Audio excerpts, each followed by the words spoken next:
Ethan Cross had 30 cents to his name, a horse with a cracked shoe, and not a single soul in Harlan County who would have expected anything better from him.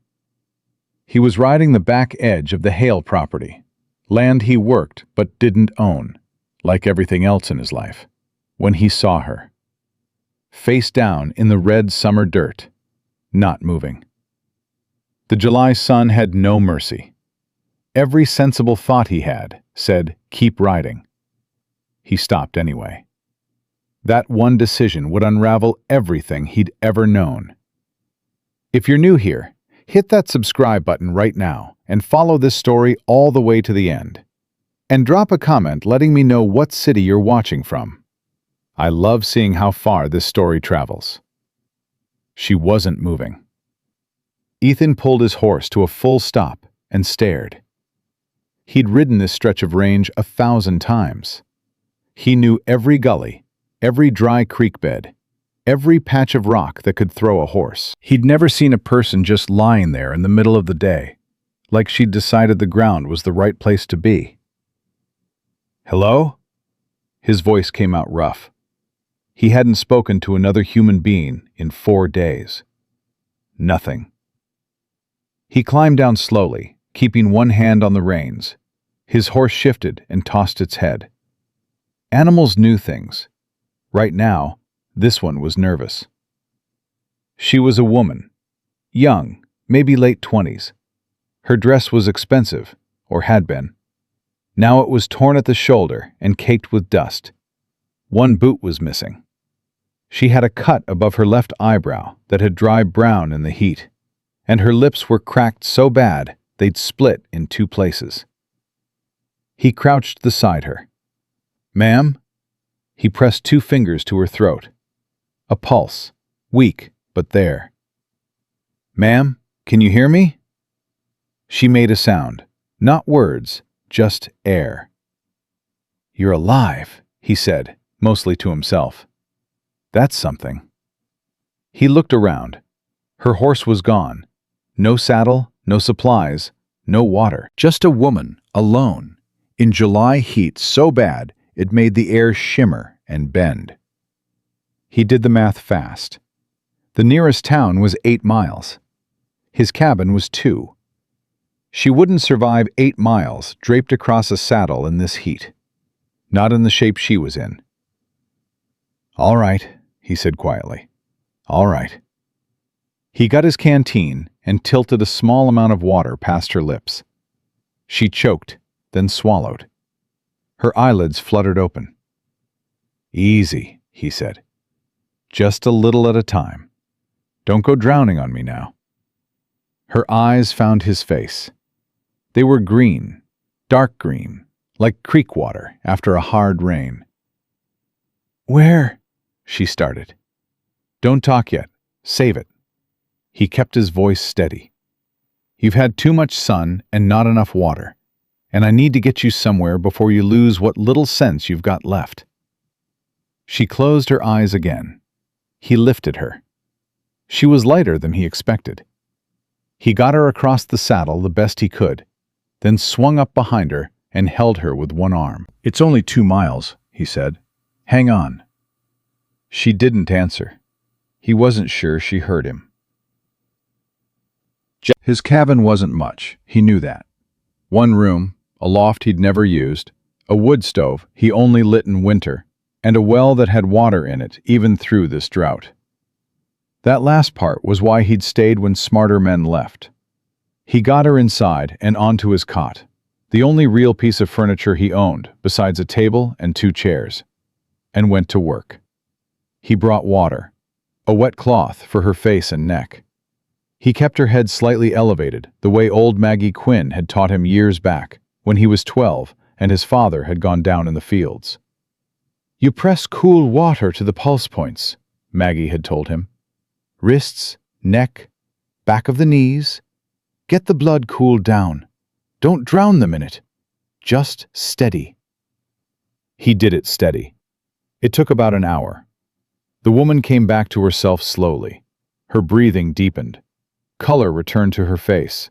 Not much, but enough to tell him the worst had passed. When she finally opened her eyes all the way, she looked at the ceiling for a long moment, like she was deciding whether to trust what she was seeing. Then she turned her head and looked at him. He was sitting in the chair beside the cot, hat on his knee, watching her. "You're in my cabin," he said before she could speak. "You were passed out about 2 miles east of here. I brought you in. You had no water and no horse." She stared at him. "Who are you?" she asked. Her voice was scratched raw, but steady. "Ethan Cross." He said it plain. No title, nothing to offer with it. "I work the East Range for Victor Hale. You're on the edge of his property." Something shifted in her face at the name Hale. Something quick, like a door almost closing. "I see," she said. "And you are?" She paused, 1 second too long. "Charlotte," she said. "Just Charlotte." He studied her.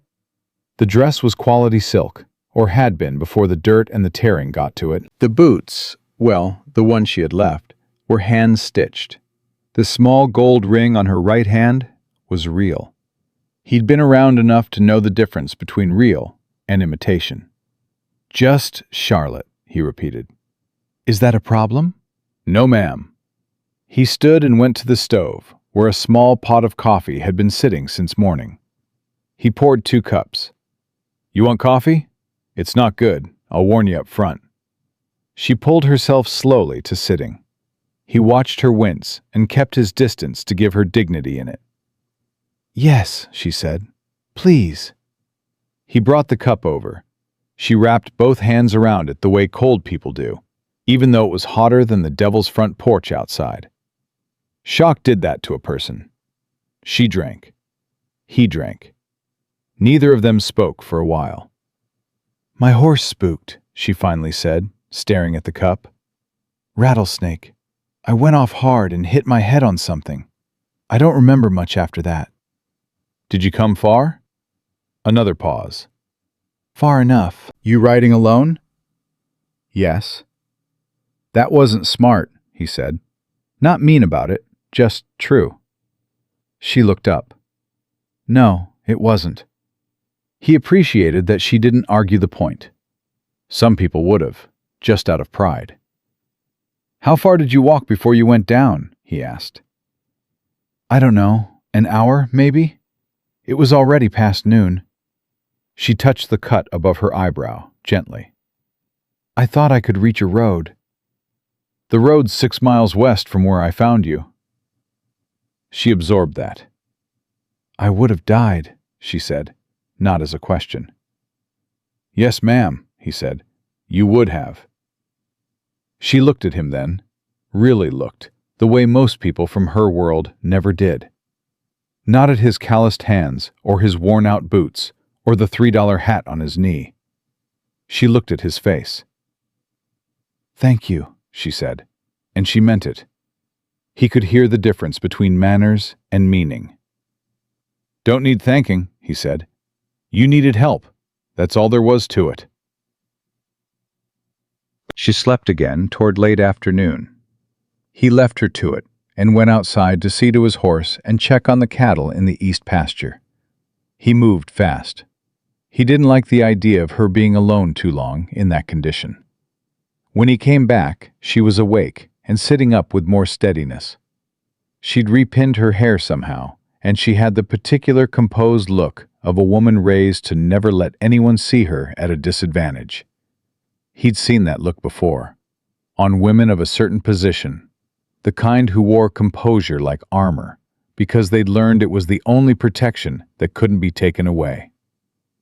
"You're better," he said. "I am," she agreed. "Much better." She glanced around the cabin. "You live here alone?" "I do."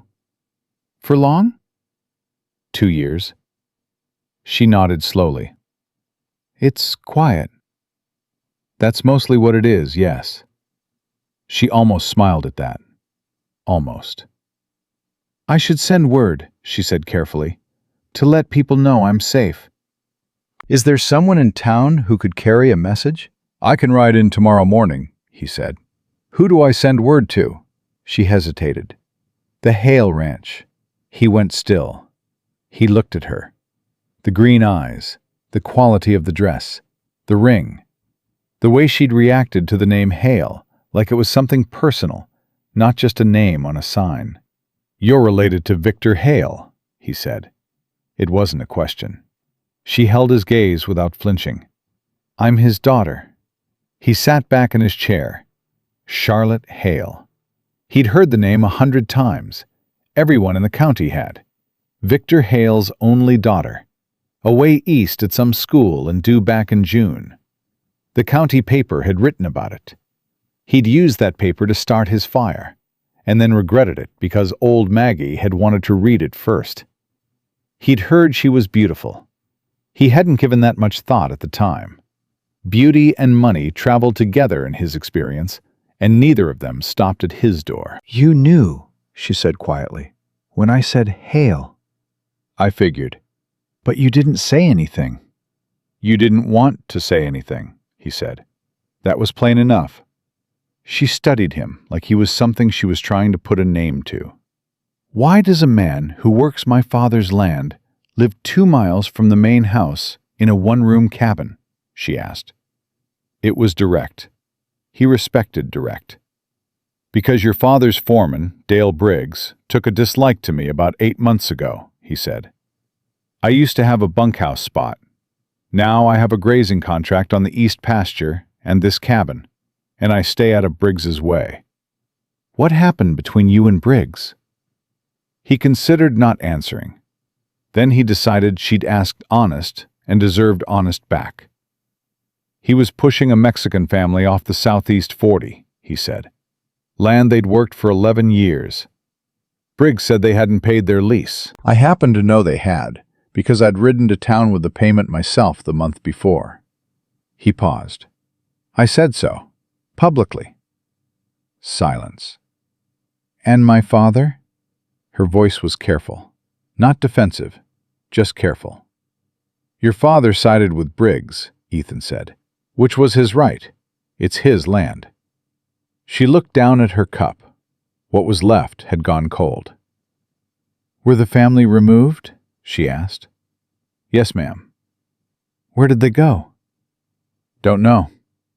She was quiet for a long time. The cabin was quiet with her. "I didn't know about that," she finally said. "No reason you would. You were away." Still, she said it like she was handing herself something difficult to carry. He refilled her coffee without being asked. She watched him do it. "You could have left me out there," she said, "knowing whose daughter I am, knowing what my father's people did to you." He looked at her steadily. "Yes, ma'am, I could have." "But you didn't." "No." "Why not?" He thought about it, not because he didn't have an answer, but because he wanted to give her the right one. "Because it wouldn't have been you that wronged me," he said. "And because a person doesn't get to choose their circumstances in this life, only their actions." He picked up his own cup. "My mama raised me to know the difference." Charlotte Hale looked at Ethan Cross for a long moment. "She raised you well," she said quietly. "She did her best," he said. "That's all any of us can do." Outside, the sun was going down. The heat broke only a little. July in this country didn't give much ground, even at dusk. Ethan made a simple meal. Salt pork, beans, cornbread that was 2 days old but still held together. He put a plate in front of her without fanfare.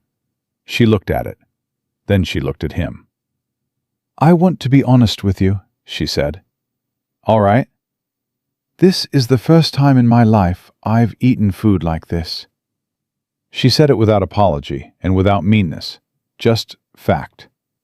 "I want you to know that I intend to eat every bit of it, and I mean that as a compliment." He felt something shift in his chest. Unexpected. He covered it by looking at his own plate. "Eat up then," he said. "There's more if you need it." She ate. He ate. The lantern burned low between them on the table. "When I go back," she said at one point, "I'll see that you're compensated properly." "I don't want your money, Miss Hale." "Nevertheless," "I said I don't want it." He wasn't harsh about it, just clear. "Helping you wasn't a transaction. I'd appreciate it not being treated like one." She set down her fork. She looked at him the way she'd been looking at him since she woke, like she was trying to understand something about him that didn't fit any category she'd been given. "You're a difficult man to do something for," she said. "I'm a simple man," he said. "That's different." "Is it?" "Simple men don't want complications," he said. "Your money would be a complication." "And yet you live on my father's land." "I earn my keep," he said. "That's a transaction I can live with. Charity's different." "Saving someone's life isn't charity," she said. "No," he said. "It's just right." She was quiet after that. Not an uncomfortable quiet. A thinking quiet. He cleared the table. She watched him. "The loft's empty," he said, without looking at her. "I'll sleep there. You take the cot. Tomorrow morning, I'll ride to your father's place and let them know where you are. You'll be home before noon." "Mr. Cross," he stopped. "You don't have to give up your bed," she said. "It's my cabin," he said. "I'll sleep where I choose." He picked up the lantern. "Get some rest, Miss Hale. You need more of it than you think."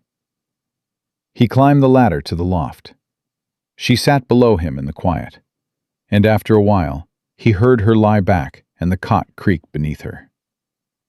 He stared at the low roof above his face and thought about what waited for him in the morning. The ride to the Hale main house. Briggs's face when he showed up. Victor Hale's face when Ethan told him where his daughter had spent the night. He thought about the look on Charlotte's face when she talked about the Reyes family. Not defensive, not dismissive, just honest.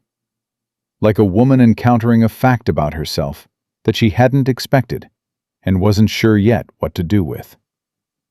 He was going to have to be careful. Not because Charlotte Hale was dangerous, but because she wasn't what he'd expected.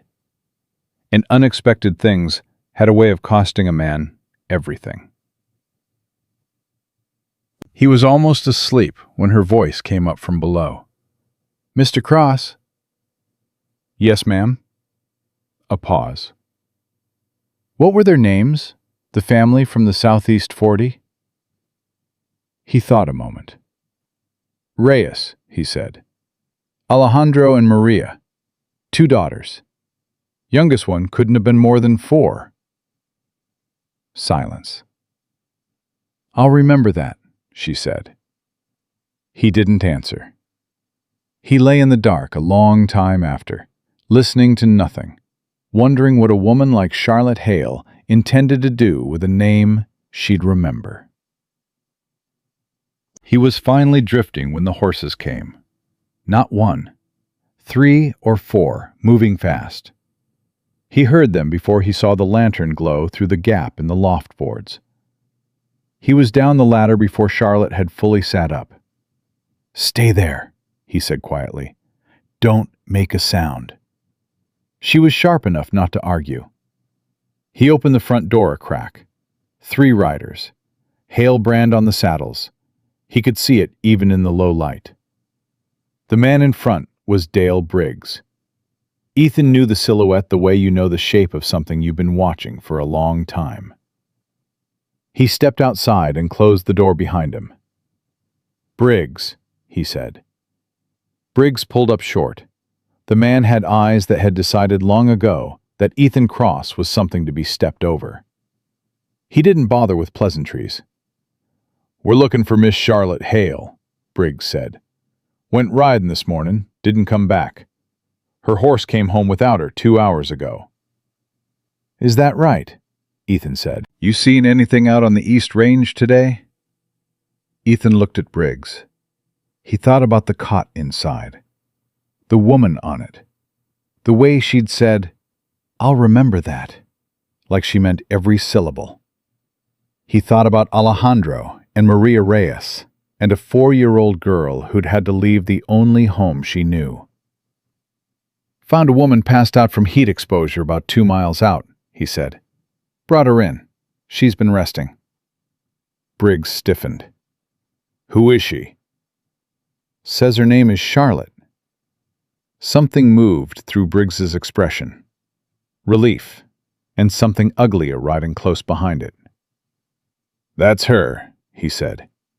"Step aside, Cross. I need to see her." "She's sleeping," Ethan said. "Step aside." "She's sleeping," Ethan said again, exactly the same way, with exactly the same tone.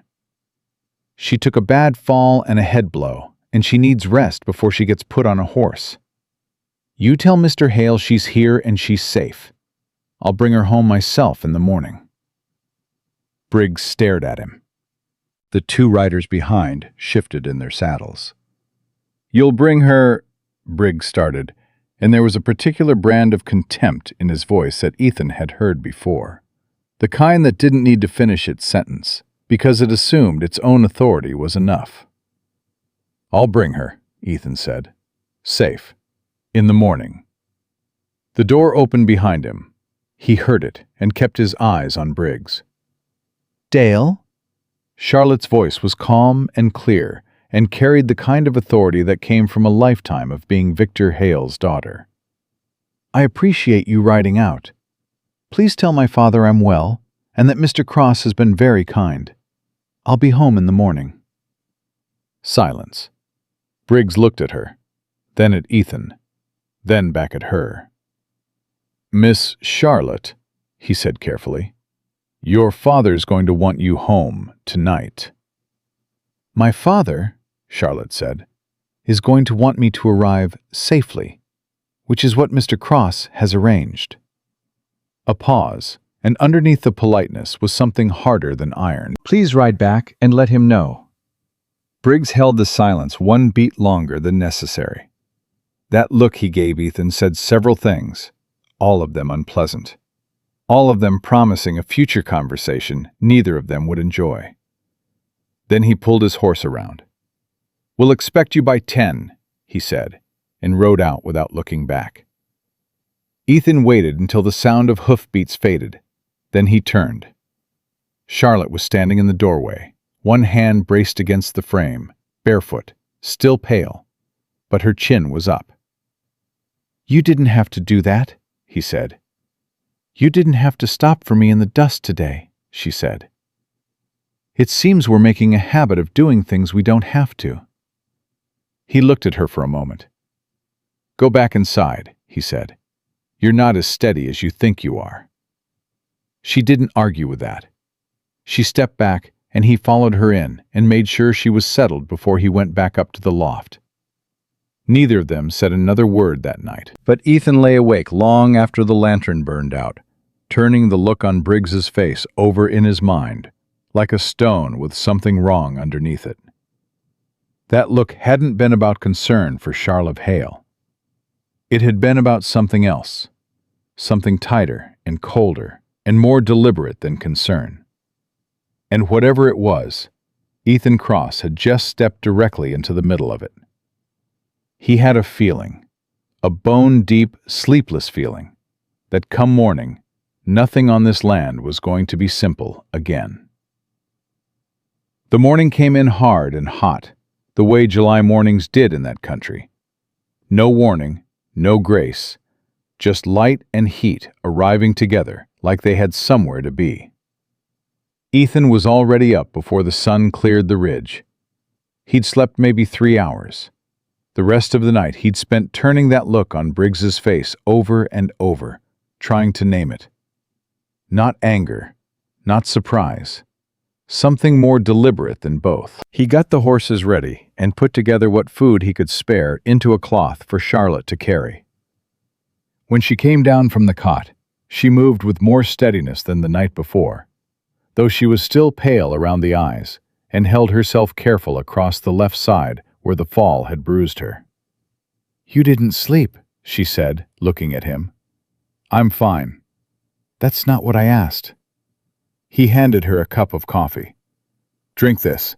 We should move while it's still cool. She took the cup, but didn't let it go. Mr. Cross, what is it? Nothing that won't keep, he said. She studied him the way she'd been doing since she opened her eyes the day before. Like she was reading something in his face he hadn't meant to leave there. He turned away and picked up his hat. Can you ride? He asked. Yes. Your shoulder. I said yes. He nodded once.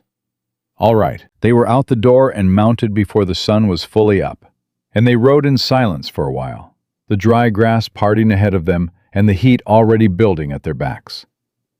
His horse moved steady. The one he'd borrowed for her from the small pen out back was older and slow, but she didn't complain about it. It was Charlotte who spoke first. Tell me about Caleb Whitmore. He looked over at her. Why? He asked.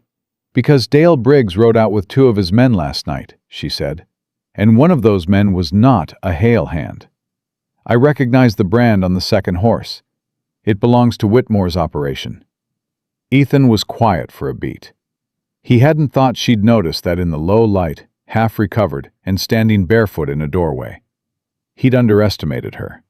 Caleb Whitmore runs the second largest cattle operation in the county, he said carefully. Moved in from the east about 4 years ago. He and your father do business. What kind of business? The kind men don't write down, he said. She turned to look at him straight. Meaning? He kept his eyes ahead. Meaning, I'm a hired hand, Miss Hale. I keep my head down and my opinions to myself. You didn't keep your opinion to yourself about the Reyes family. He felt the corner of his mouth move. She had a sharp mind, and she wasn't afraid to use it. No, he said, I didn't. And you see how well that served me. She didn't laugh. She thought about it. One of Whitmore's men was with Briggs last night, she said again. Like the fact mattered more the second time she said it. I noticed, Ethan said. So something connected my disappearance to Whitmore. Or Whitmore already knew I'd be out on that range. She paused. I didn't tell anyone where I was riding yesterday, Mr. Cross. Not even the stable hand. The air between them shifted. You're saying someone knew, he said slowly. I'm saying it's possible. Her voice was steady, but underneath it was something careful and cold. My horse spooked at a rattlesnake. That happens. But I've ridden that stretch a dozen times, and I've never seen one on that particular trail. She looked at her hands on the reins. And I was wearing my mother's ring, the gold one. I still have it. She turned the ring on her finger deliberately. Which means whoever found me first, before you, didn't take it. They left it. Ethan felt something cold move through him despite the heat. Or they left you, he said. Or they left me, she agreed. They rode without speaking after that. The Hale Main house appeared in the distance, bigger than it needed to be, the way things built by men with something to prove always were. Ethan could already see figures on the porch.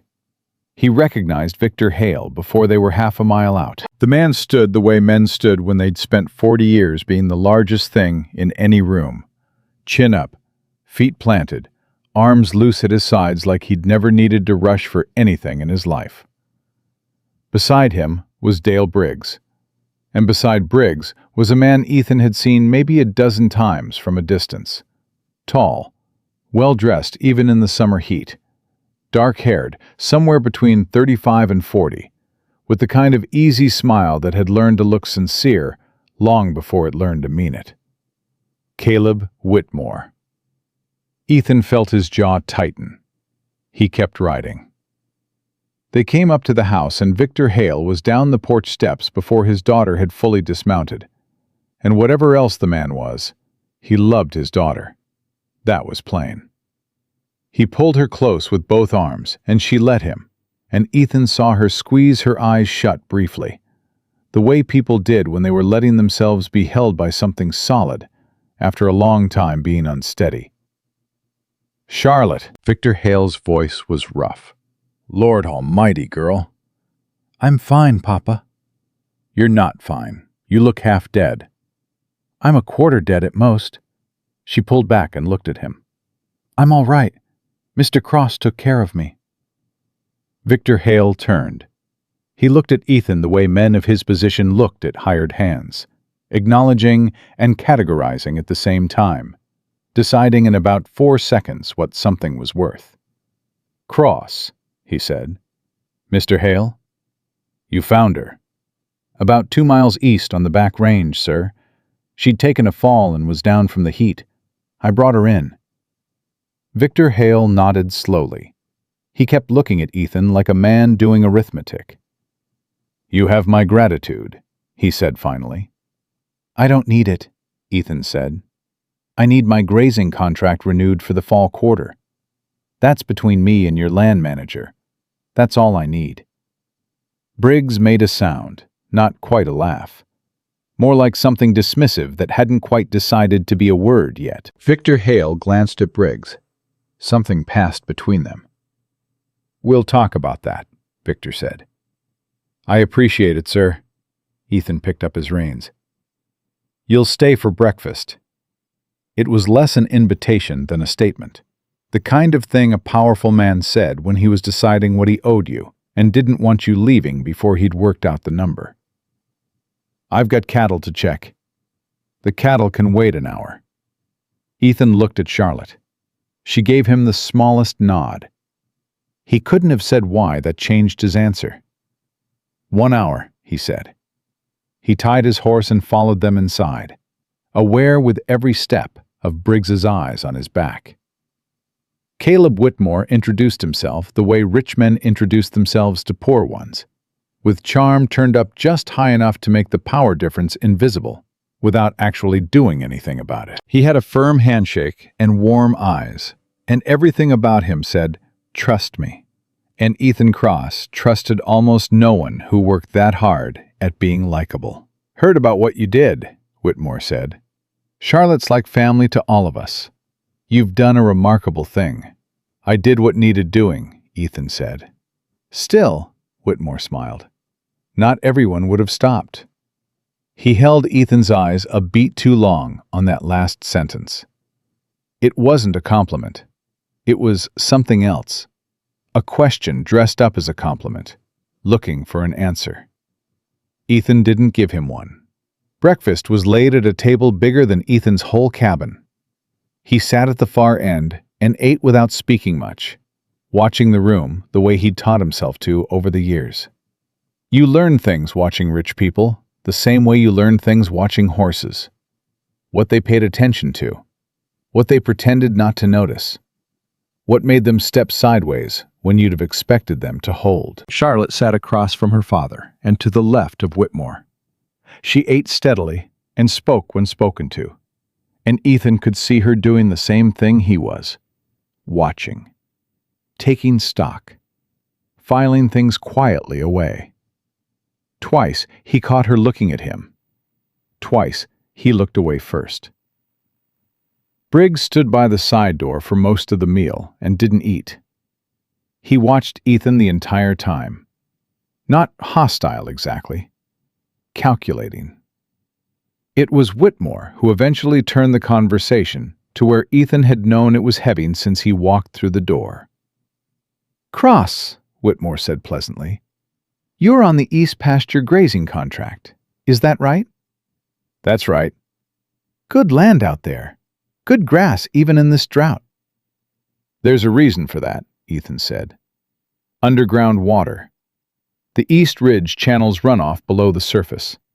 Most people don't know about it." He said it neutral, factual.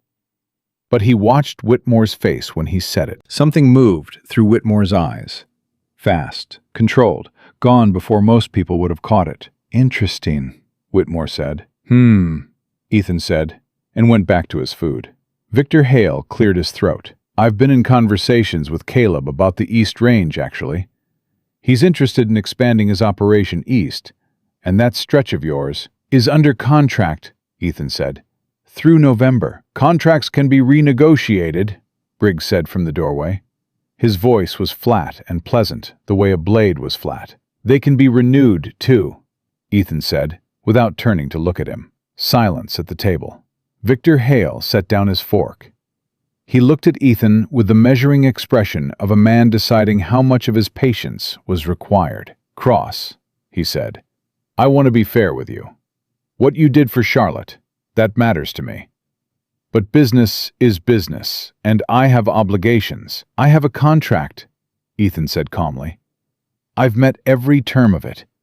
The cattle are healthy, the land is in good condition, and I've paid my lease on time every quarter." He paused. "I'm not asking for charity, Mr. Hale, just what I've earned." "No one's disputing what you've earned," Whitmore said smoothly. "This is purely about the future. The East Range has potential that a small grazing operation frankly isn't using to its full—" "Is that what this is?" Charlotte's voice cut across the table like a clean line through still water. Every head turned. She was looking at her father, not at Whitmore, not at Briggs, at her father. "Caleb wants the East Range," she said, "and Mr. Cross is in the way." "Charlotte," Victor started. "Am I wrong?" Silence. Victor Hale looked at his daughter with an expression that was part love and part frustration, and a smaller part something that looked, for just a second, like shame. "This isn't the place," he said quietly. "Then when is?" she asked. Whitmore smiled, the kind of smile that knows it's winning. "Miss Charlotte, I completely understand your concern, but Mr. Cross would be compensated generously. He has a contract," she said. "That is his compensation. The one he agreed to, and you met the terms of." She looked at Ethan. "Isn't that right, Mr. Cross?" "Yes, ma'am," he said. "Then there's nothing to renegotiate," she said. She picked up her coffee cup, like the matter was settled, and took a calm sip. The temperature in that room dropped about 10 degrees, and it was already July. Whitmore's smile stayed exactly where it was, which told Ethan everything he needed to know about the man. Real feelings moved. Ones that had been practiced didn't. "Of course," Whitmore said pleasantly. "We can revisit all of this in November." By November, Ethan thought, they'll have found another way. He finished his coffee and stood. "I appreciate the hospitality," he said. "Mr. Hale?" He nodded to Victor. "Miss Hale." He let his eyes rest on Charlotte for exactly 1 second longer than courtesy required. "Take care of that shoulder." "Mr. Cross," she held his gaze. "Thank you. For everything." He put his hat on and walked out, and he felt Briggs's eyes follow him all the way to the door. He was at his horse, checking the cinch, when he heard the bootsteps behind him. He didn't turn. "Cross." "Briggs." He kept his hands on the cinch. "Something on your mind, Briggs?" Briggs came up close. Not threatening, not quite. The way experienced men didn't need to be physically threatening to put the point across. "You did a good thing out there," Briggs said. His voice was low and almost friendly, and twice as dangerous for it. "Saving the girl. Nobody's saying otherwise." "That's generous of you. But here's the thing." Briggs stepped a little closer. "You've been out on that East Range 2 years, keeping to yourself. And that's worked out just fine. Victor's a patient man, but patient men run out." A pause. "There are ways this situation can go that are better for everyone, particularly for you." Ethan turned then. He looked at Briggs at close range, and neither of them looked away. "And what situation is that?" he asked. "The situation," Briggs said evenly, "where a man who has very little decides to be smart about what he has left." Ethan looked at him for a long, quiet moment. "I'll keep that in mind," he said. Briggs nodded once, the nod of a man who thinks he's said enough, and walked away.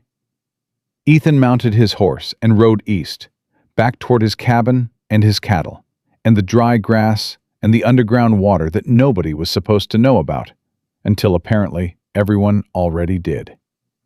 He rode hard, pushing the horse more than usual, burning off the thing that had been building in his chest since breakfast. Not anger, exactly. More like the particular kind of clarity that arrived when you finally understood what you were actually dealing with. It wasn't about the grazing contract. It was about the water. Underground water in a drought year was worth more than cattle, more than land prices, more than anything the county paper had listed in 3 years. And someone had found out about it, either surveyed it quietly or been told. And now they wanted that land, and they'd been willing to let Victor Hale's only daughter ride out alone on a trail that a rattlesnake had been waiting on. He pulled up his horse at the top of the east ridge. Below him, his small herd grazed slow in the heat. 32 head. Everything he owned in this world, besides the horse and the cabin and a rifle that had belonged to his father. He thought about Briggs's voice. Patient men run out. He thought about Whitmore's eyes when Ethan mentioned the underground water. That flash of something, surprise maybe, or the recalculation of how much this hired hand actually knew.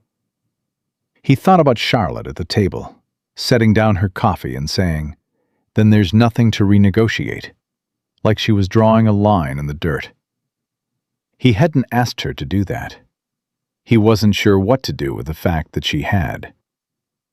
He stayed up on that ridge for a long time, looking at what was his, and thinking about how quick things you'd spent years building could be taken by people with the power and the patience to wait you out. He'd seen it happen to Alejandro Reyes. He would not let it happen to him. He turned his horse back toward the cabin and had almost reached the tree line when he heard a rider coming fast from the south. He stopped and waited, hand loose near his rifle. It was one of the Hale hands, the youngest one, a kid named Perry, who'd always been decent to him. Perry pulled up, breathing hard like he'd ridden fast. "Cross!" He was trying to catch his breath. "Thought I'd catch you before you made it back." "What is it?" Perry glanced back over his shoulder toward the main house, like he thought someone might have followed him. "Old Maggie Quinn," he said. "She sent word to the main house this morning. Wants to see you before sundown." Ethan frowned. "Maggie doesn't send messages through the main house." "I know it." Perry's jaw tightened. "That's not the strange part." Another backward glance. "The strange part is that Briggs got to the message first.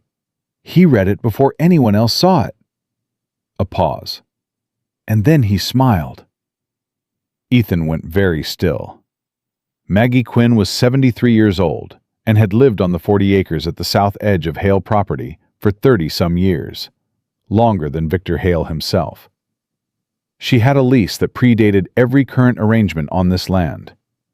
She knew more about this county, its water, its history, and its secrets than any living person. And Briggs had smiled at her message. "How fast can you get back without being noticed?" Ethan asked Perry. "Faster than I came." "Then go," Ethan said. "Don't tell anyone you found me." Perry nodded and turned his horse and was gone in the time it took Ethan to finish the thought. He sat in the heat and the stillness and thought about all the pieces laid out in front of him. The water, the contract, Whitmore's eyes, Briggs's voice, Charlotte's voice cutting across a breakfast table, and now Maggie Quinn sending a message through the one channel she would never use unless she had no other choice. Something was already moving. Had been moving, maybe, long before Charlotte Hale fell off her horse on a trail that shouldn't have had a rattlesnake. He nudged his horse south. Maggie Quinn's 40 acres weren't going to wait, and neither was whatever she had to tell him. Maggie Quinn's door was open before Ethan got his horse tied. She'd always had that way about her, knowing someone was coming before they arrived, the way old animals knew weather before the clouds showed. He'd stopped questioning it years ago and just accepted it as one of the fixed facts of the world, like gravity and drought. She was standing in the doorway with her arms crossed and her face set in the particular expression she wore when something had made her angry enough to go quiet about it. That was the worst version of Maggie. Loud anger spent itself. Quiet anger had been saving up. "You took your time," she said. "I came as fast as I could without being followed." He climbed down.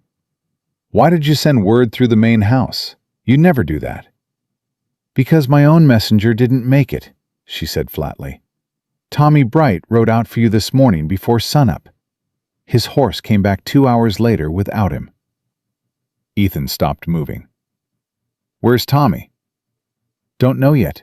Her voice didn't waver, but her eyes did, just barely, just once.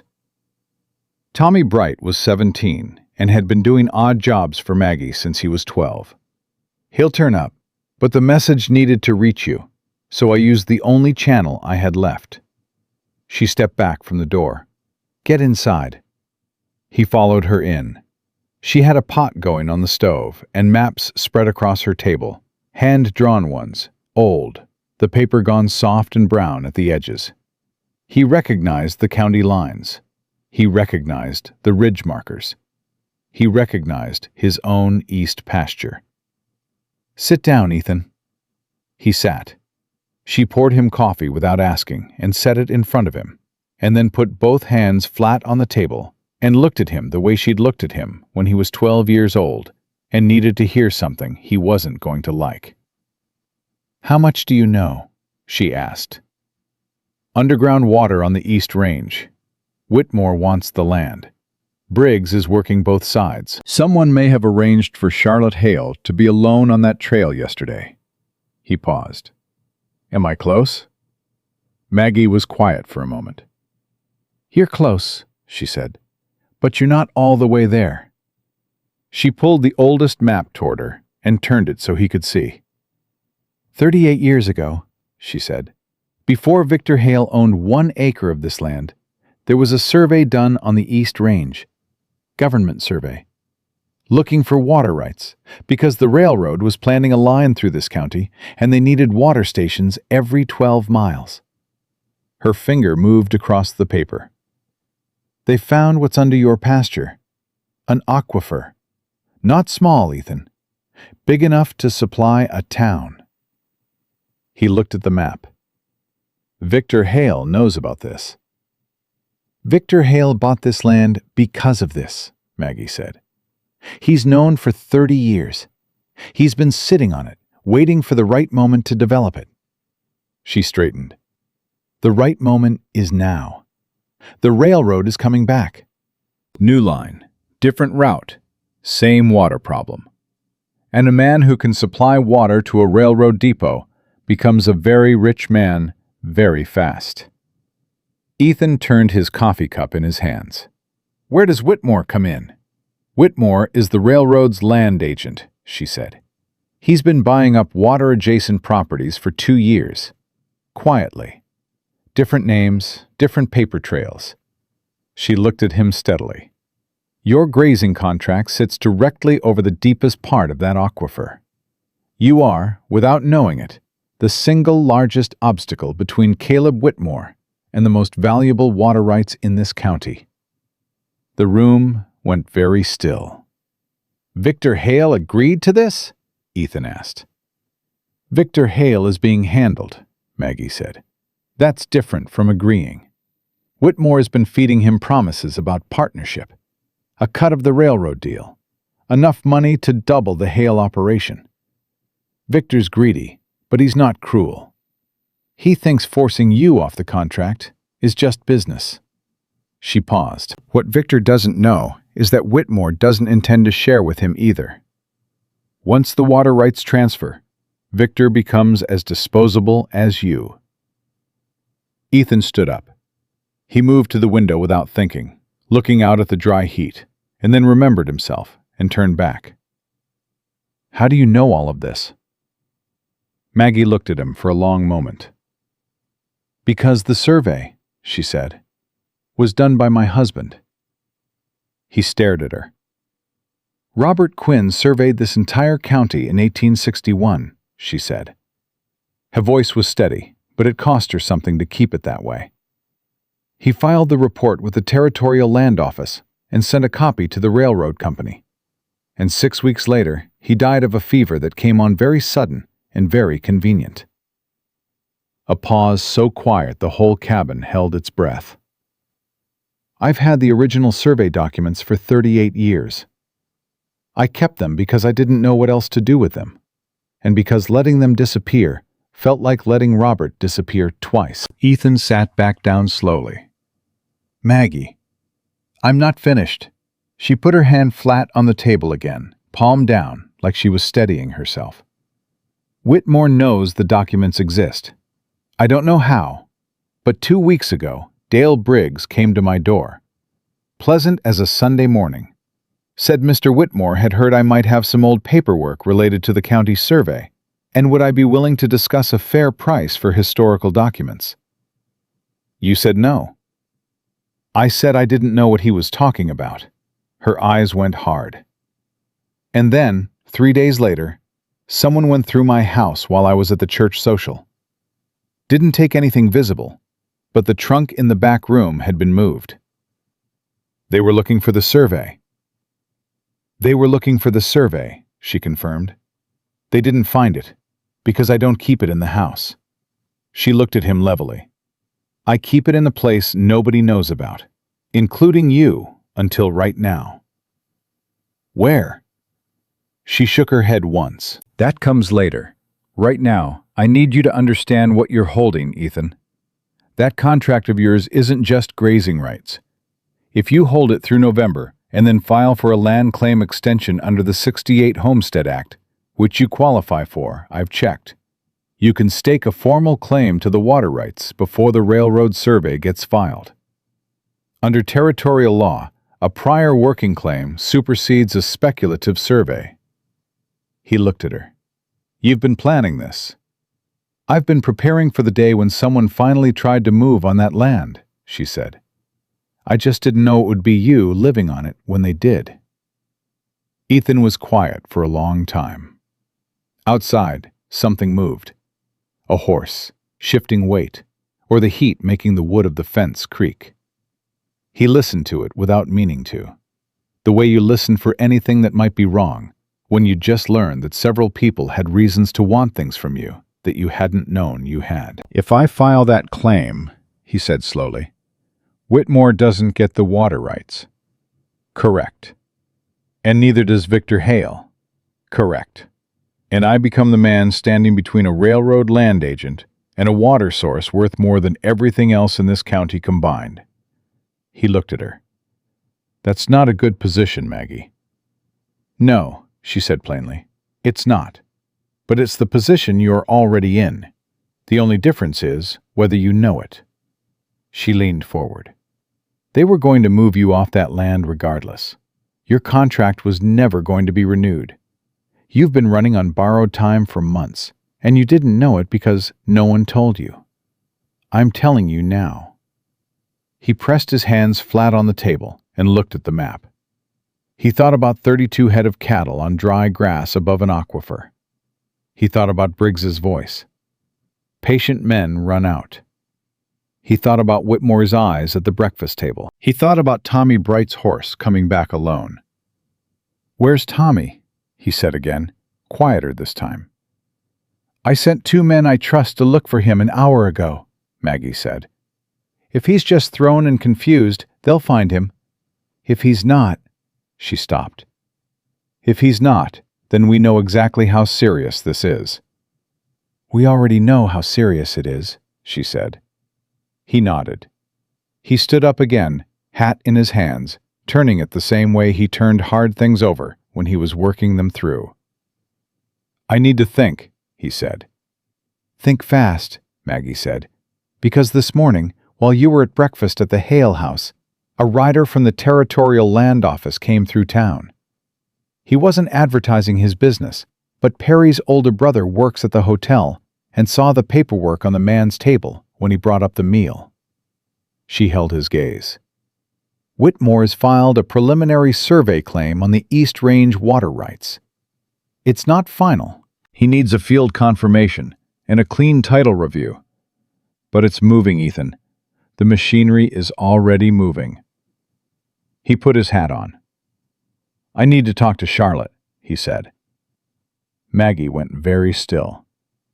Ethan? She already suspects something happened on that trail wasn't an accident, he said.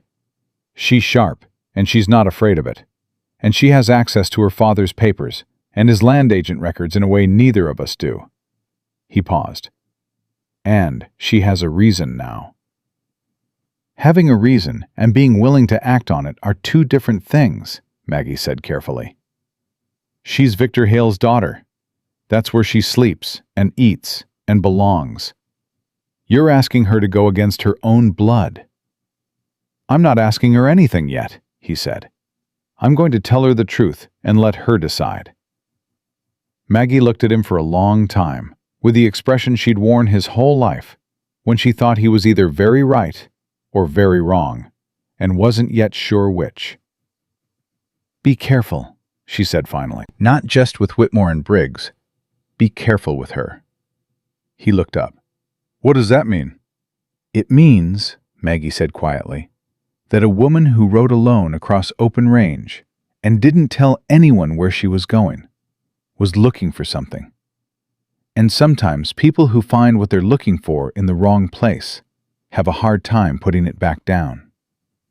He didn't answer that. He walked to the door and then stopped. The survey documents, he said. If something happens to me, nothing's going to happen to you. Maggie. She looked at him. If something happens to me, he said again, what do they do without us? She was quiet for a moment. Then, there's a lawyer in the county seat. Name's Harlan Webb. He's old and he's honest, which is a rare combination and why I've trusted him for 20 years. I've already sent him a letter. He has instructions.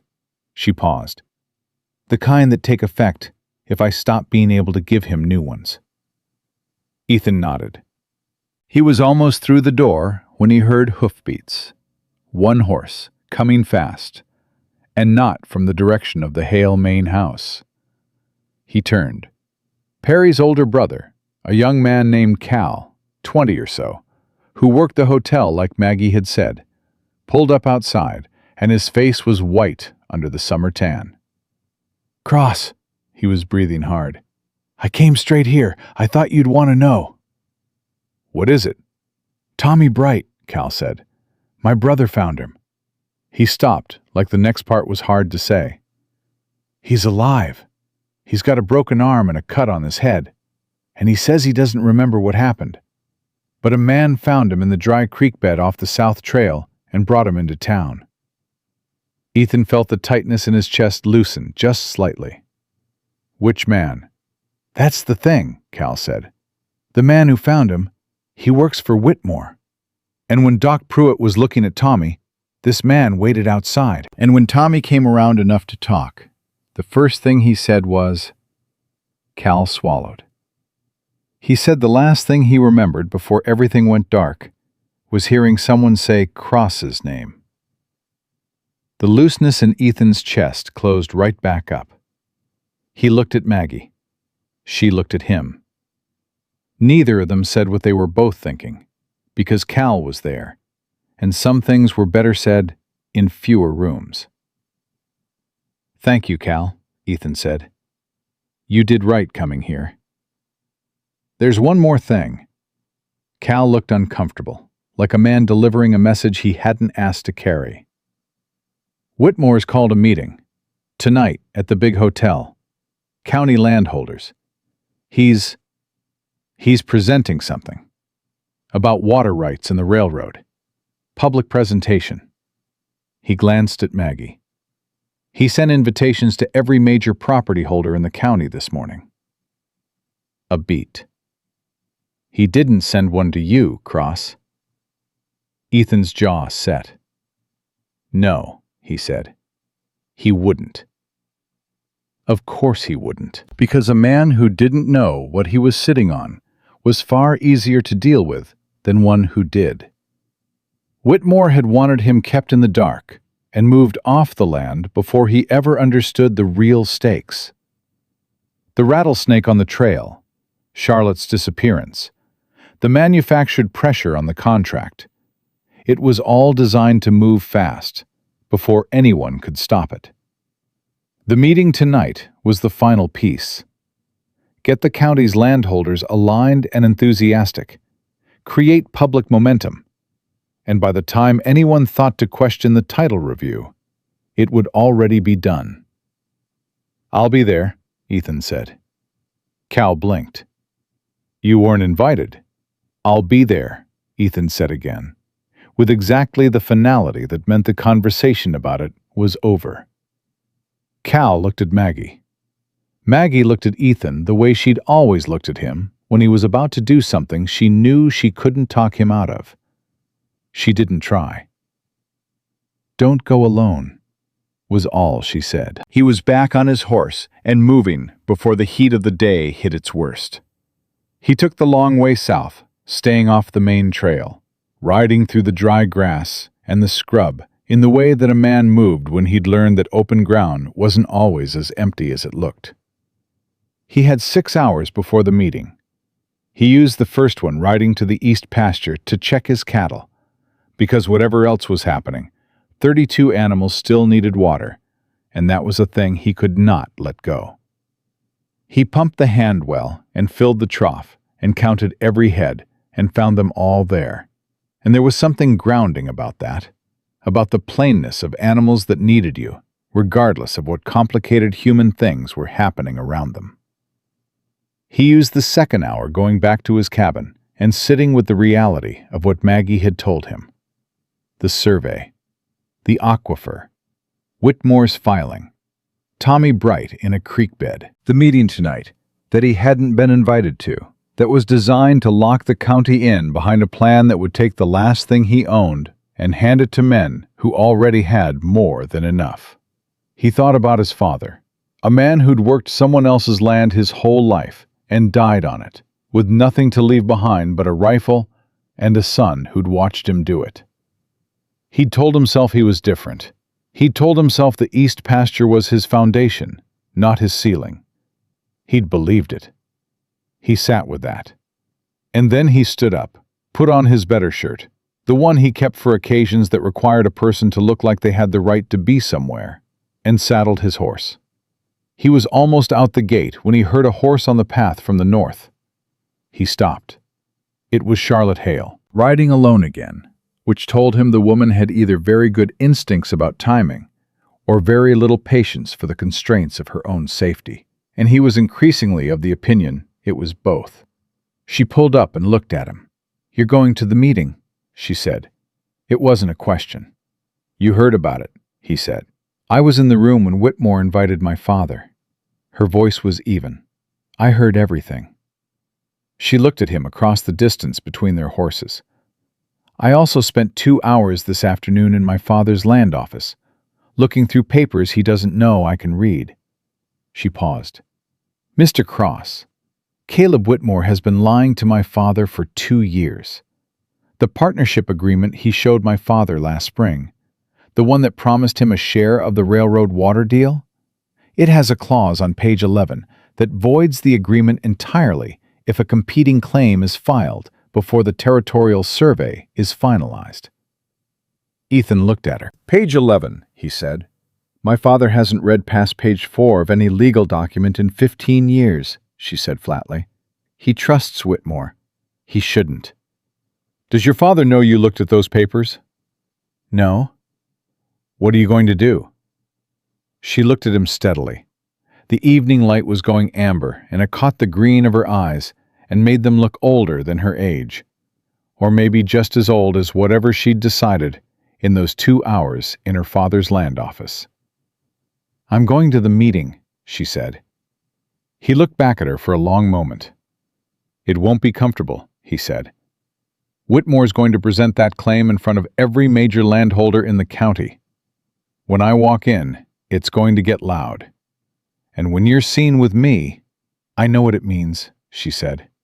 Your father, my father, she said quietly, is about to be robbed by a man he trusted, and he doesn't know it yet. And I am not going to sit in that house and let it happen because being there is uncomfortable for me. She settled herself in the saddle. Are you going to argue with me about this, Mr. Cross? Or are we going to ride? He looked at her. He thought about Maggie's voice. Be careful with her. He thought about 32 head of cattle above an aquifer. He thought about Alejandro Reyes and his 4-year-old daughter and the Southeast 40. He thought about the kind of moment that only comes once, where a person either moves or spends the rest of their life measuring the distance between who they were and who they could have been. He turned his horse toward town. We ride, he said. And Charlotte Hale fell in beside him without another word, and they went toward the last light together, and whatever was waiting at the end of it, neither of them was riding to it alone. The Grand Hotel was the tallest building in Harlan County, which wasn't saying much, but it said enough. 3 stories of wood and pride, with a chandelier in the main hall that Victor Hale had imported from St. Louis 6 years ago as a favor to the town. Or so the story went. Most people believed it. Ethan had always figured it was less about the town and more about Victor wanting something in the county seat that reminded people whose name mattered most. Tonight, every lamp in the place was burning. Ethan and Charlotte rode in from the east and tied their horses a block down from the hotel entrance, away from the cluster of animals already hitched out front. He didn't want anyone seeing them arrive together before they had to.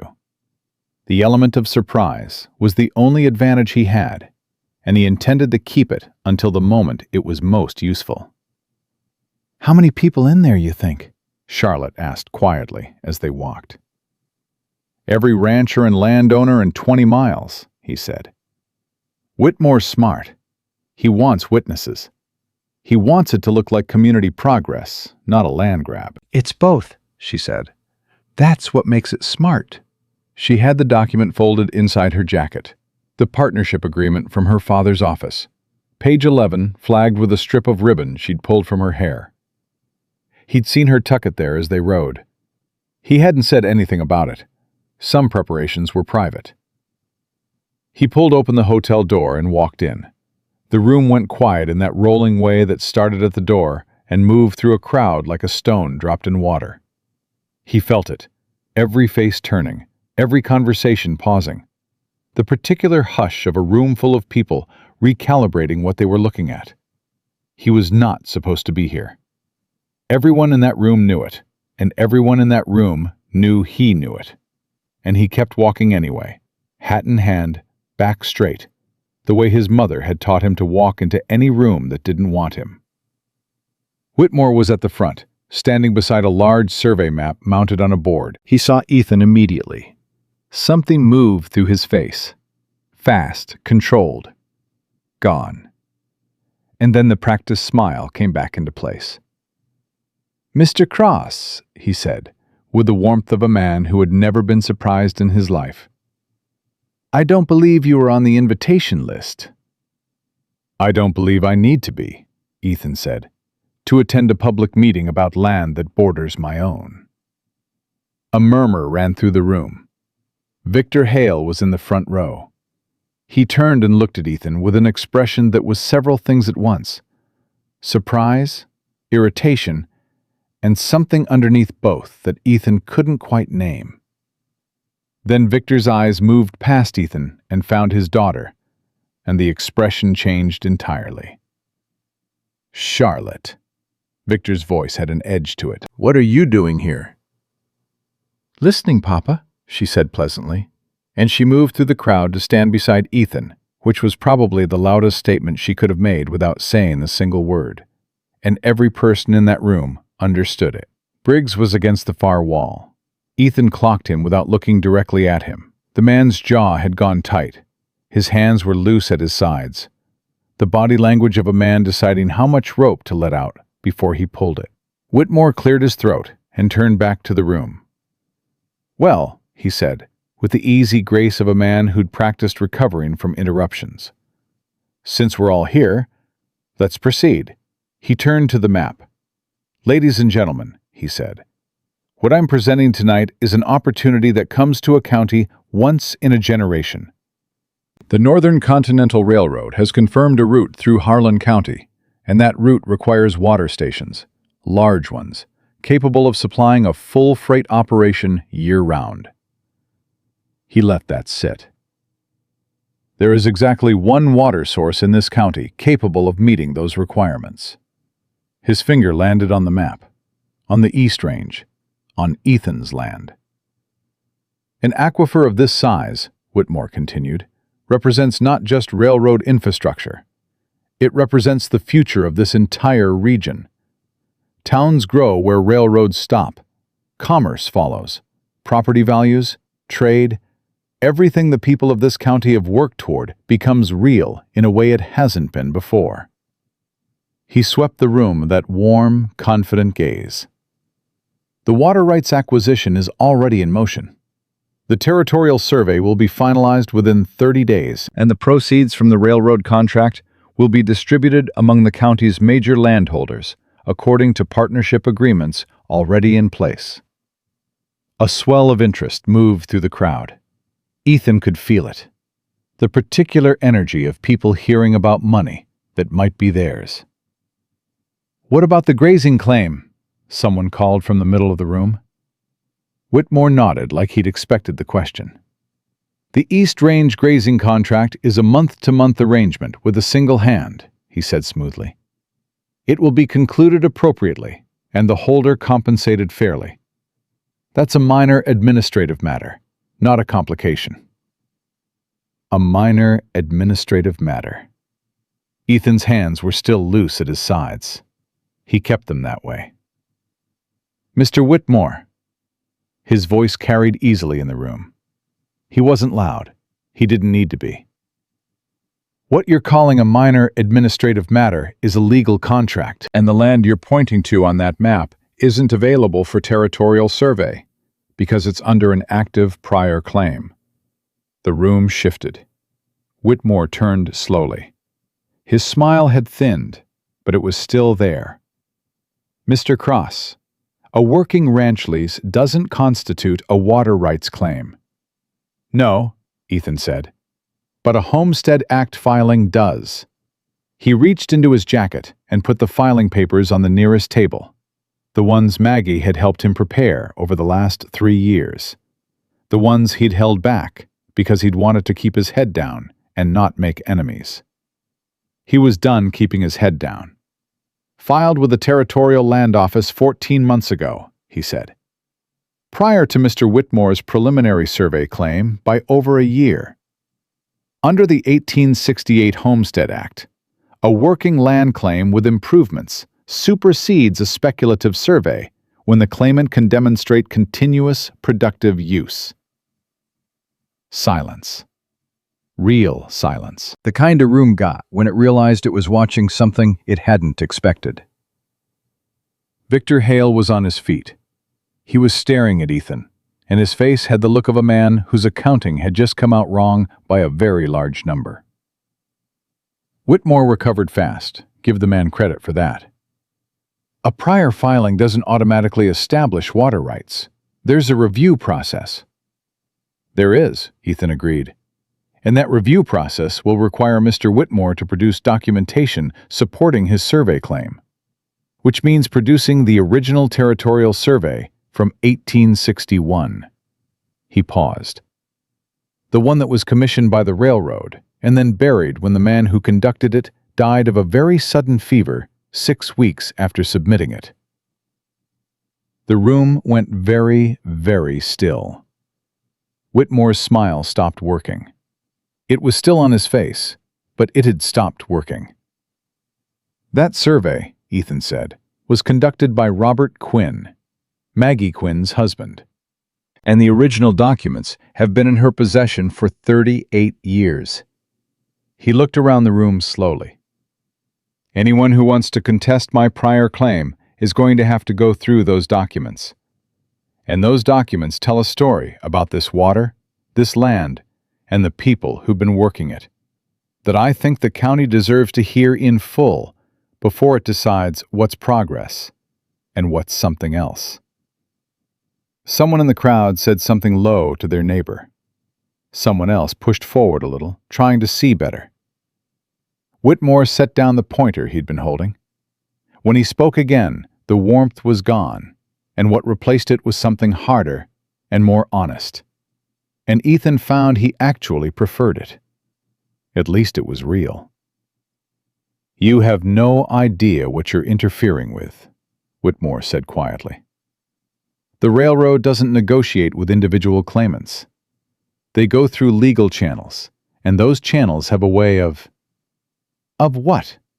Charlotte's voice cut across his. She stepped forward from beside Ethan and reached into her jacket and put the document on the table next to his filing papers. Not hard, not theatrical. Just placed it there the way you placed a card when the hand was done being played, quietly. "Avoiding inconvenient agreements on page 11?" she said. She looked at her father. Victor Hale looked at the document. He looked at his daughter. He looked at the document again. "Charlotte," he said slowly. "Where did you—" "Your land office," she said. "This afternoon." She held his gaze with the particular steadiness of a woman who loved her father and was furious with him, and was not going to let either of those things stop her from what needed to be said. "Papa, the partnership agreement Caleb showed you, the one that promises you a share of the railroad water contract, has a termination clause. If any competing claim is filed before the survey finalizes, the agreement voids automatically. All of it. You get nothing." Victor turned to Whitmore, very slowly. Whitmore's face had gone through several expressions in the last 30 seconds. The one it settled on was the expression of a man recalculating rather than retreating, which was, Ethan thought, the most dangerous kind. "Victor," Whitmore said, and the warmth was back now, but it was thinner, stretched over something that wasn't warm at all. "This is Charlotte misreading a standard legal protection clause." "I didn't misread it," Charlotte said. "I read it to Harlan Webb this afternoon before I came here." The name landed in the room like a stone. Harlan Webb, county's oldest practicing lawyer, honest as arithmetic, trusted by people on every side of every fence in the territory. Victor Hale sat back down. Not because he was defeated, because he was thinking. Ethan watched the man's face and saw the arithmetic happening behind his eyes. The slow, painful recalculation of a proud man realizing he'd been played by someone he'd trusted. And the particular kind of anger that came from realizing too late. Briggs moved. Ethan felt it before he saw it. That shift of weight across a room when someone's made a decision. He turned in time to see Briggs coming toward him through the crowd. Not fast, not loud, just moving with the specific deliberateness of a man who decided that words had run out. "You need to step out," Briggs said. Low, steady. His eyes said the rest. "I don't think so," Ethan said. "I'm not asking." "Good," Ethan said, "because I'm not interested in what you're not asking." Briggs was close now, arm's reach. The crowd pulled back slightly, the instinctive movement of people who recognize the shape of something about to happen. "Briggs." Victor Hale's voice came from behind them, hard, flat, the voice of a man who'd made a decision. Briggs stopped. "Back off," Victor said. A beat. 2. Briggs's eyes stayed on Ethan's face for one long moment, reading something there, or leaving something. And then he stepped back. Victor Hale stood up and looked at Whitmore with the expression of a man who'd spent 40 years building something and was now looking at the hands that had been helping him do it. and finding them wrong. "Caleb," he said, "I want to see that agreement, the full document, tonight." "Victor, this isn't the time. I said tonight." Victor's voice didn't rise. It didn't need to. "In my office. 1 hour." He looked around the room at the gathered faces. "This meeting is over." People started moving, the noise of a crowd reorganizing itself. Surprise, questions passed between neighbors, the specific electric hum of a room that had watched something real happen and was still processing it. Whitmore picked up his papers from the presentation table. He was controlled and smooth, and nothing about his movements said he was rattled. But he looked at Ethan once before he turned to go, and what was in that look wasn't anger. It was assessment. The look of a man deciding which problem to solve next, and in what order. That look worried Ethan more than anger would have. He moved to Charlotte's side. "We need to get Maggie somewhere safe tonight," he said quietly. "Right now, before Whitmore's next move." Charlotte nodded immediately. No argument, no questions. "I'll send word to her. Don't use the hail hands." He looked at her directly. "Don't use anyone connected to your father's operation until we know who Briggs has been talking to." She held his gaze. "All right, I'll go myself." "Not alone." "Then come with me." Before he could answer, Perry appeared at his elbow, appearing from the thinning crowd like a man who'd been watching for his moment. "Cross," Perry's voice was low and tight. "I need to tell you something." Ethan looked at him. Perry's face had the particular color of a young man carrying something heavy. "What?" "Tommy Bright," Perry said. "He's talking now. The doctor got him comfortable enough to give a full account." He swallowed. "He says he remembers. Before he went down, someone called his name on the trail, and when he stopped, 2 men came out of the scrub. He didn't recognize one of them." A breath. "But he recognized the other." "Who?" Ethan said. Perry looked at the floor briefly, then up. "It was one of the men who rode out with Briggs the night he came to your cabin," Perry said. "The one with the Whitmore brand on his saddle." Charlotte made a small sound, not quite a gasp. The sound of someone's suspicion becoming certainty. Ethan stood very still. "Tommy identified him?" he said. "Clearly," Perry said. "Doc Pruitt has it written down. Tommy signed it."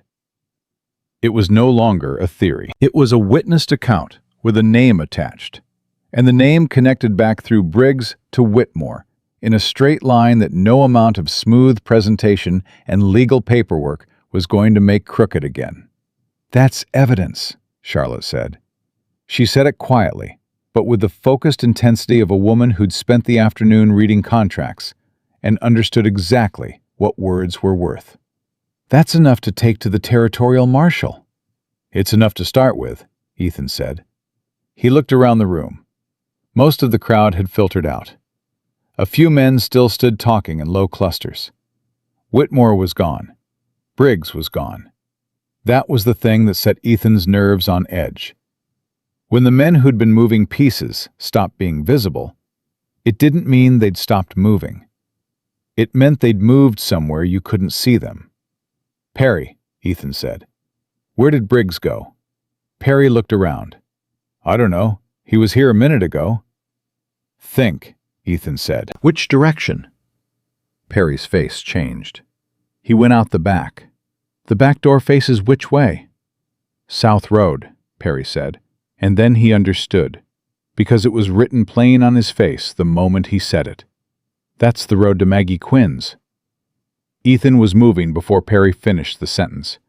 He was through the hotel door and at his horse in 20 seconds, and he heard Charlotte's boots on the boardwalk behind him and did not tell her to stay, because he'd already learned that telling Charlotte Hale to stay somewhere was a conversation that cost time he didn't have. He mounted fast and pushed his horse south. The night had come in full now. the heat finally letting go a little as the dark arrived. The south road ran straight for 2 miles, and then bent east through a stand of dry timber before it hit Maggie's fence line. He pushed hard. Beside him, Charlotte matched his pace without a word. She rode like someone who'd grown up on land that required it, with her hands quiet and her weight forward and her eyes on the road ahead. "If they get to her before we do," she started. "They won't," he said. He believed it. He had to. They were a mile out when he saw it. A light on the south road moving wrong. Not a lantern hung from a post or a window. A moving light, low and fast, heading toward Maggie's property. He pulled up. Charlotte pulled up beside him. "One rider," she said. "Moving fast," he said. "Briggs rides big. That's a lighter horse." She looked at him. "Then who—" The rider came off the road and stopped hard 30 yards out, and the moonlight was enough to see the face. It was Maggie Quinn. She was riding her own horse in the dark, saddlebag over one shoulder, and she pulled up when she saw them, with the expression of a woman who had been one step ahead of this moment and was only mildly annoyed that it had arrived on her doorstep faster than anticipated. "Briggs came to my place 20 minutes ago," she said, before either of them spoke. "Not like he was going to knock the door off. I went out the back window." She looked at Ethan steadily. "I'm 73 years old, and I've been waiting 38 years for this night. I was not about to let Dale Briggs be the thing that stopped it." She patted the saddlebag. "I have the survey documents," she said. "All of them. Robert's original report, the filed copy, the railroad correspondence from 1861, and a letter from the Territorial Land Commissioner at the time acknowledging receipt." She looked at Charlotte. "You're Victor Hale's daughter." "Yes, ma'am," Charlotte said. Maggie studied her for a moment. The quick, thorough assessment of a woman who'd lived long enough to read people in about 4 seconds. "Your mother was Eleanor Marsh before she married," Maggie said. Charlotte blinked. "She was. Eleanor Marsh was one of the finest women I ever knew," Maggie said simply. "I'll trust her daughter until she gives me a reason not to." She looked at them both. "Now, we need to be somewhere that isn't on a road that Briggs knows I use." "My cabin," Ethan said. "Your cabin," Maggie agreed. "And then in the morning, the 3 of us are going to the Territorial Marshal's office, because what I have in this bag ends Whitmore's survey claim, establishes your prior rights, and connects the man who tampered with Tommy Bright back to an assault charge that'll make his railroad friends very uncomfortable." She turned her horse north. "Try to keep up," she said, and rode. Ethan looked at Charlotte. Charlotte looked at him. Something moved through the space between them. Not words, not even a clear thought. Just the particular recognition of 2 people who had ridden into the same fire from opposite directions and found each other still standing in the middle of it. "She's remarkable," Charlotte said quietly. "Yes," Ethan said. "She is." He nudged his horse, and they rode after Maggie Quinn into the dark. And behind them, the lights of the Grand Hotel burned in the distance. And somewhere in that town, Caleb Whitmore was making his next calculation. And Dale Briggs was riding back to an empty house.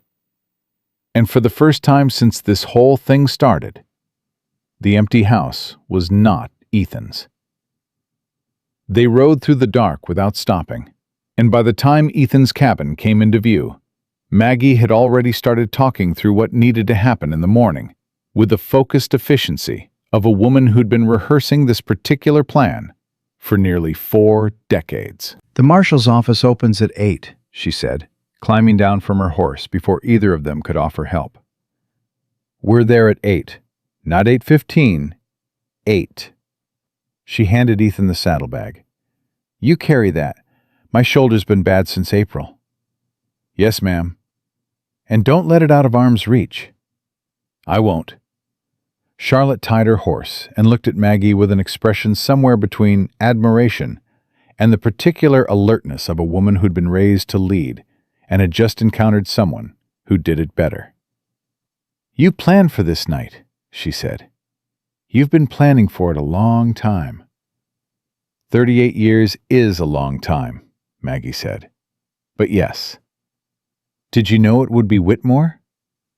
"I knew it would be someone," Maggie said. "Names change. What they want doesn't." She moved past Charlotte toward the cabin door. "What I didn't plan for was him." She gestured over her shoulder at Ethan without looking back. Charlotte looked at Ethan. He looked at the ground briefly. "Get inside," he said. "Both of you." They sat at his small table. 3 people and a saddlebag and 38 years of documented history between them. And Maggie laid it out one more time, clean and ordered, so that Charlotte understood every piece of it before morning. The original survey, Robert Quinn's filed report, the railroad correspondence, the land commissioner's letter, and the single most important document of all, which was a signed witness statement from the railroad's own 1861 representative, confirming that the aquifer report had been received and deliberately withheld from public filing. Charlotte read each page slowly and carefully. She asked precise questions. She didn't react dramatically to any of it, which told Ethan she'd already suspected most of it, and was now simply confirming the shape of something she'd felt in the dark. "This is enough," she said finally. She set the last page down flat. "This is more than enough." Whitmore's claim falls the moment the marshal sees these. The prior filing stands. The assault on Tommy Bright gets investigated, and the railroad has to renegotiate through a legitimate claim holder. She looked at Ethan. "Through you." "Through the land," he said. "I don't want more than what I've earned. Fair water rights and a renewed contract is all I'm asking." "You could ask for more," Charlotte said quietly. "I know," he said. "I don't want more. I want what's right." She looked at him for a moment, in the way she'd been looking at him since the beginning, like she was still trying to reconcile what he was with every version of a man she'd been told to expect. Maggie watched both of them, with the expression of a woman who'd seen enough of life to know what she was looking at, and had the good sense not to say it out loud. "Sleep," Maggie said briskly. "What's left of the night, use it. I'll take the chair." "Maggie, I've slept in worse than a good chair," she said. "Don't argue with me. I'm 73 years old, and I went out a window tonight. I've earned the right to sit where I want." Nobody argued with her. Ethan took the loft. Charlotte took the cot, the same cot she'd woken up on 2 days ago, when the world was simpler, and she was just a woman with a cracked head and no water. He thought about that as he lay in the dark above her. 2 days. That was all it had been. 2 days since he'd turned back on the East Range and found her in the summer dust. And now they were here, all 3 of them in his one-room cabin, with documents that could change the shape of the county. He didn't sleep much. He was fairly sure Charlotte didn't either. At some point in the deep quiet of the early morning, he heard her voice from below. "Mr. Cross." "Still awake," he said. A pause. "Are you afraid?" she asked. He thought about it honestly. "Some," he said. "You?" "Yes," she said. No hesitation. He appreciated that. "What are you most afraid of?" he asked. Another pause. Longer this time. "That my father won't choose right," she said quietly. "When it comes to it, that he'll choose what he's used to instead of what's true." Ethan didn't say it would be all right. He didn't know that it would. "Whatever he chooses," he said, "you already chose. That's yours. Nobody can take it back." The cabin was quiet for a while. "What are you most afraid of?" she asked. He stared at the low ceiling in the dark. That being right won't be enough, he said. That the law works the way money tells it to, and Harlan Webb's integrity isn't enough ballast against what Whitmore can buy. It has to be, Charlotte said. Yes, he agreed. It does. Neither of them said anything after that, but the silence that followed was different from the silence before. Warmer, somehow. The silence of two people who had stopped being strangers without either of them deciding to. They were at the marshal's office at 8 o'clock. Marshal Cade Holloway was a deliberate man, slow to speak, quick to think, with the unhurried manner of someone who'd learned that most problems revealed themselves fully if you gave them enough rope. He listened to everything Maggie said without interrupting. He read the documents she placed in front of him without rushing. He asked 4 questions, all of them sharp and specific, and when he was done, he folded his hands on the desk and looked at the 3 of them. "This is substantial," he said. "It's complete," Maggie said. He looked at the witness statement from 1861. "Robert Quinn's documentation is thorough. If this is authenticated—" "Harlan Webb authenticated it yesterday afternoon," Charlotte said. "I sent a rider to him before we came here." Holloway looked at her. "You anticipated needing Webb." "I anticipated needing to be ready," she said. Holloway nodded slowly. "The assault on Tommy Bright falls under my jurisdiction. I'll have a deputy pick up the man Tommy identified by noon." He paused. "Briggs is a more complicated matter. His connection to Whitmore is documented, but the chain of command—" "Dale Briggs was at Whitmore's property 3 times in the 10 days before Charlotte Hale's riding accident," Ethan said. "I can give you 4 witnesses who saw his horse there. I've been watching that situation longer than Whitmore knows." Holloway looked at him with a slight recalibration. "You came prepared." "I learned from someone who's been prepared for 38 years, Ethan said, and he looked at Maggie. She looked at her hands and didn't say anything, but her jaw moved in the small way it did when she was holding something close. Holloway stood. "I'll contact the Territorial Land Office today. Cross, your prior filing stands as of this conversation. I'll have it formally noted by end of business." He picked up the documents carefully. "Whitmore's preliminary survey claim will be suspended pending review. That review, given what you've brought me, is going to go a very particular direction." "And Whitmore himself?" Charlotte asked. "He hasn't committed a crime I can charge yet," Holloway said plainly. "Fraud is a longer road. But this," he tapped the saddlebag, "starts that road. And the railroad won't stay associated with a land agent under active investigation. That's the kind of thing that tends to solve itself." It wasn't everything. Ethan had known coming in that it wouldn't be everything all at once. But it was enough. Enough to stop the machinery. Enough to establish what was true. Enough to make the next move Whitmore's problem instead of his. That would do. They walked out of the marshal's office into the July morning and stood on the boardwalk with the sun already building heat overhead. And for a moment, none of them spoke, because there was a particular kind of quiet that came after a long-held breath finally released. Maggie put her hand briefly on Ethan's arm, just for a second, the way she used to when he was 12 and had done something hard. "Robert would have been glad," she said. He covered her hand with his. "So would my mother," he said. She straightened and picked up her bag. "I'm going to see Tommy Bright," she said. "That boy sat in a creek bed half the night because of our business, and I owe him a proper apology, and something better than the soup they give at the hotel." She looked at Charlotte.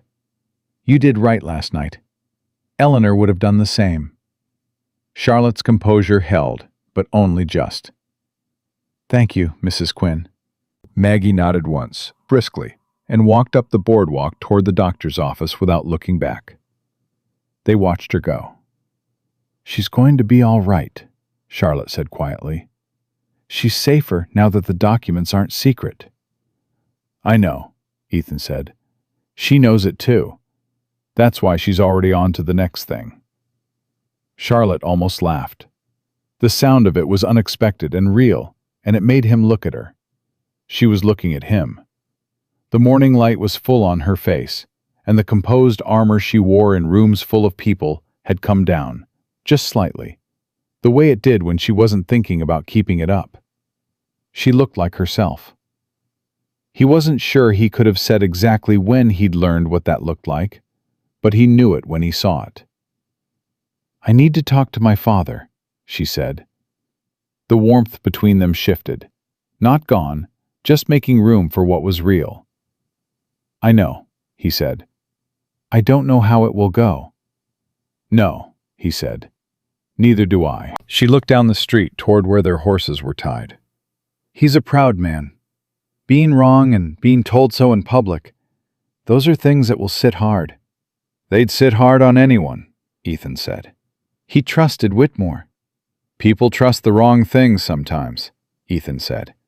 "Doesn't make them irredeemable. Makes them human." She looked at him. "You're being generous." "Your father pulled Briggs back last night," Ethan said, "when he could have let it go. He chose right in that one moment. I'm choosing to believe that means something." Charlotte was quiet for a moment. "What do you want from him?" she asked. "After all of this, what do you actually want?" He looked at her steadily. "The contract renewed. Fair terms. Nothing I haven't earned." He paused. "And the Reyes family brought back to the Southeast 40. That's not negotiable." She held his gaze. "I'll fight for that," she said. "I promise you." It was the kind of promise that didn't need a handshake or a document. He believed it because of the way she said it, and because of everything he'd watched her do in the last 2 days. And because he'd learned a long time ago that the clearest measure of a person wasn't what they said about themselves, but what they did when it cost them something. "I know you will," he said. She untied her horse. He untied his. They stood there for a moment on the street, with the morning moving around them, other people going about ordinary business, the town unremarkable and steady, as towns were in the hours after everything important had already been decided. "Mr. Cross," Charlotte said. "Ethan," he said. "I think we're past Mr." She looked at him with a small, real smile. "Ethan." She paused. "What happens now?" He looked east, in the direction of the range he'd been working for 2 years. The land above the water that nobody was going to take from him now. The 32 cattle, and the cracked shoe horse, and the one-room cabin. "Now I go check on my cattle," he said. "And you go talk to your father. And we see what's still standing on the other side of that." She nodded. She put her foot in the stirrup and swung up, and she sat easy in the saddle, the way people did when they'd been riding since before they could remember. "Ethan," she said. He looked up. "Whatever's still standing on the other side of it," she said. "I'd like to know." He held her gaze for a beat. "You'll know," he said. She rode north toward the Hale main house, and he stood in the street and watched her go until she turned the corner and he couldn't see her anymore. Then he mounted his own horse and rode east. Victor Hale came to the East Range 3 days later. Alone. No Briggs. Briggs had been suspended pending the marshal's investigation and had ridden out of the county before sundown the night of the meeting, which told Ethan everything he needed to know about Briggs's confidence in his own innocence. No Whitmore, who was in conversations with the railroad's legal team that were, by all accounts, not going well for him. Just Victor Hale, riding his good horse, looking older than he had 3 days ago, in the way that proud men looked older when something had relieved them of an illusion they'd been carrying. Ethan met him at the gate. Victor sat on his horse and looked at him. The measuring look was gone. What replaced it wasn't quite humility. The man probably hadn't arrived at humility, and might not ever. But it was something closer to honesty than Ethan had seen from him before. "Charlotte told me everything," Victor said. "The documents, the marshal, Webb." A pause. "What you did at the meeting. I did what was necessary," Ethan said. "You did what was right," Victor said, and the words came out like they'd had to travel some distance to get there. "I want you to hear me say that." Ethan waited. "I was a fool," Victor said. "I knew Whitmore was ambitious. I thought I was managing that. I was wrong." He looked out over the East Range, at the dry grass and the clear sky and the ground above the water. "My daughter explained page 11 to me in some detail, with, I'll tell you, a very particular tone of voice that reminded me considerably of her mother." Ethan said nothing. He wasn't going to make this easier than it was, but he wasn't going to make it harder either. "The contract will be renewed," Victor said. "Better terms. 5 years, not quarterly." He reached into his jacket. "I've had Webb draw up the new agreement. He said he didn't mind. Said something about it being the best use of a Tuesday he'd had in years." He held the papers out. Ethan took them. He read them, all of them, every page, right there with Victor sitting on his horse, watching him. Victor didn't rush him. Maybe Charlotte had said something about that, too. The terms were fair. Better than fair. He looked up. "The Reyes family," he said. Victor's jaw shifted. "Charlotte mentioned that as well." A breath. "Alejandro Reyes and his family will be offered the Southeast 40 at the same lease terms they had before. I've sent a letter to the last address I have for them." He paused. "I can't undo what was done, but I can stop it being permanent." Ethan looked at him for a long moment. "That's enough," he said. He signed the contract where Webb had marked the lines and handed it back. Victor folded it into his jacket, and then he did something Ethan hadn't expected. He took off his hat. "My daughter," Victor said carefully, "has more of her mother in her than I gave credit for." He turned the hat in his hands the way men did when they were arriving at something difficult. "She's going to do what she wants. She always has, when it came to it. Her mother was the same." He looked at Ethan directly. "I'm not asking your intentions. She'd tell me that's not my business, and she'd be right." He paused. "I'm telling you that whatever she decides it with my respect for what you've done. Both of you. That's all." He put his hat back on and turned his horse. "Hale?" Ethan said. Victor stopped. "The survey documents Maggie Quinn has," Ethan said. "Robert Quinn spent his life working on that county record. Those documents belong in the County Historical Archive, not buried and not sold. Witnessed and preserved." He paused.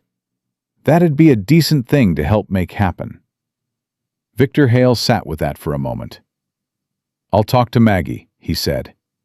He rode north. Ethan stood at the gate of the East Range for a while after the sound of hoofbeats faded, holding the image of that conversation like a man holds something he's been reaching toward for a long time and wasn't sure he'd ever touch.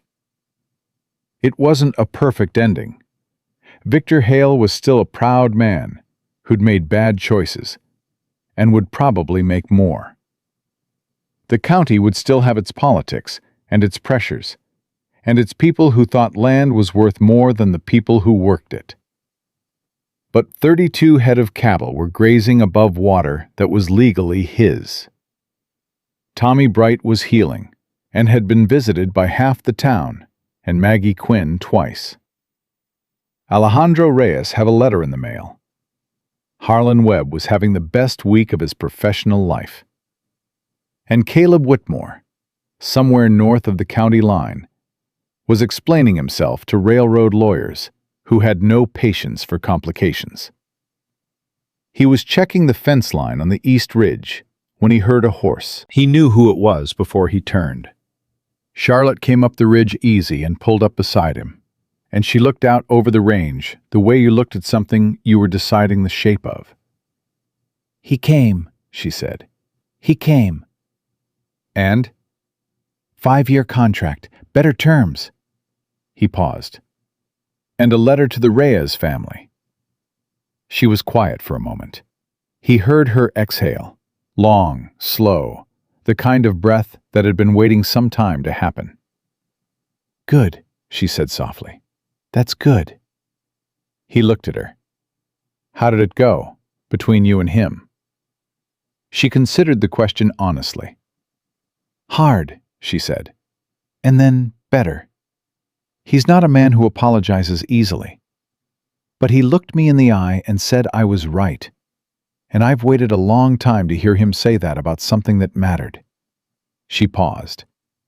"It's not repaired, but it's started." That's something.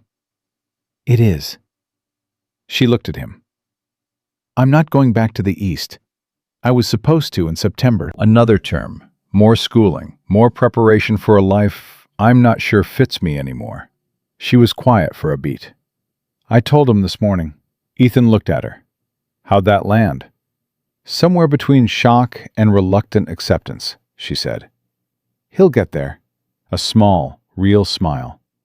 I have my mother's tone. He looked back out over the range. The heat sat on everything the way July always did.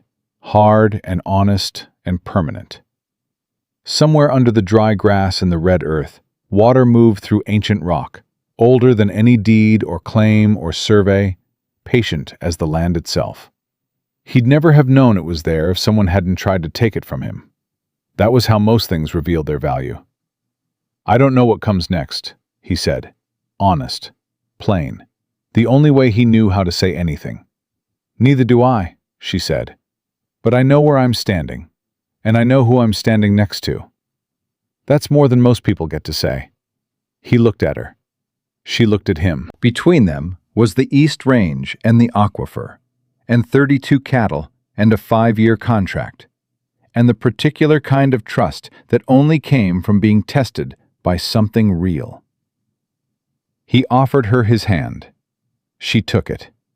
Not as a gesture, not as a beginning and not as an ending, as a fact. Simple and solid and clear. The way all true things were when you finally stopped being afraid of them. They stood on the ridge in the July heat, and the land stretched out in every direction. And it was his, and she had chosen it with him. And that was not luck or fate or fortune. That was the result of a man who turned back in the dust when every sensible thought told him to keep riding. And a woman who had the courage to do the same. Some people spent their whole lives building houses out of gold and calling it home. Ethan Cross and Charlotte Hale built theirs out of truth. And it was the only kind that ever stood.